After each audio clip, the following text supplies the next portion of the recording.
Hello everyone, ಇದು ಶಿವರಾತ್ರಿ ಹಬ್ಬದ vlog ಆಗಿರುತ್ತೆ.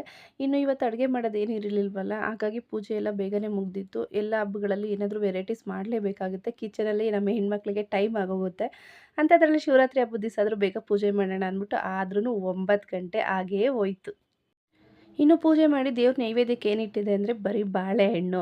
ಅವಲಕ್ಕಿ ರಸ ಏನೇನಾದರೂ ಮಾಡೋಣ ಅಂದ್ಕೊಂಡೆ, ಆದರೆ ಬೇಡ ಉಪವಾಸ ಇದ್ದು ನೋಡೋಣ ಅಂತ ಅಂದ್ಕೊಂಡೆ. ಉಪವಾಸ ಇರೋದಕ್ಕಾಗಿಲ್ಲ. ಪೂಜೆ ಮಾಡಿದ ತಕ್ಷಣ ಉಪ್ಪಿಟ್ಟು ಮಾಡಿಕೊಂಡು ತಿಂಡಿನ ತಿಂದ್ಕೊಂಡೆ. ಇನ್ನು ದೇವಸ್ಥಾನಕ್ಕೆ ಹೋಗಿ ಬರಬೇಕಷ್ಟೇ. ಇನ್ನು ನಮ್ಮಂಥ ಹೆಣ್ಮಕ್ಳಿಗೆ ಏನಾದರೂ ಹೊಸ ವಸ್ತು ತಗೊಂಡಿದ್ದೀವಿ ಅಂದರೆ ಅದ್ರ ಮೇಲೇನೆ ಕಣ್ಣು ಹೋಗ್ತಾ ಇರುತ್ತೆ. ಹಳೇದಾಗೋವರ್ಗು ನನಗೆ ಈ ವಾಸ್ತು ಬಟ್ಲ ಮೇಲೆ ಯಾವಾಗಲೂ ಕಣ್ಣಿದ್ದೇ ಇರುತ್ತೆ. ಅದರಲ್ಲೂ ಹೂ ಚೇಂಜ್ ಮಾಡಿ ಇಟ್ಟಾಗಂತೂ ತುಂಬ ಲಕ್ಷಣವಾಗಿ ಕಾಣ್ತಾ ಇರುತ್ತೆ. ಹಾಗಾಗಿ ಅದನ್ನು ನೋಡ್ತಾ ಇರ್ತೀನಿ. ಸರಿ ಸಮ ಒಂದು 2, 3 ಸರಿ ಆದರೂ ನೋಡಿರ್ತೀನಿ ಅದನ್ನು.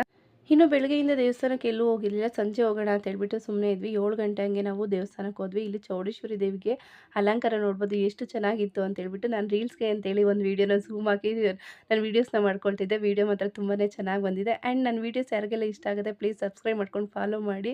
ಹಾಗೆ ದೇವಸ್ಥಾನ ಎಲ್ಲ ಸುತ್ತಾಡಿಕೊಂಡು ಪ್ರಸಾದ ತಿಂದ್ಕೊಂಡು ಮನೆ ಹತ್ರ ಬಂದ್ವಿ. ಮನೆ ಎದುರುಗಡೆ ಇವಾಗ ಹಳ್ಳಿ ವಾತಾವರಣ ಸೃಷ್ಟಿಯಾಗಿದೆ. ಅಂದರೆ ಒಂದು ಚಪ್ರದ ಥರ ಹಾಕ್ಕೊಂಡು ಅಲ್ಲಿ ಹಸು, ಕುರಿ, ಕೋಳಿ ಎಲ್ಲನೂ ಮೇಯಿಸ್ಕೊಳ್ತಾ ಇರ್ತಾರೆ. ಈ ರೀತಿ ಸಂಜೆ ಆದರೆ ಬೆಂಕಿ ಹಾಕ್ಕೊಳ್ತಾ ಇರ್ತಾರೆ. ಕುತ್ಕೊಂಡು ಕಾಫಿ ಕುಡಿಯೋದಕ್ಕೆಲ್ಲ ತುಂಬ ಚೆನ್ನಾಗಿದೆ. ಈ ರೀತಿ ವೆದರ್‌ನ ನೋಡಿಕೊಂಡು ನನಗಂತೂ ಸಖತ್ ಇಷ್ಟ.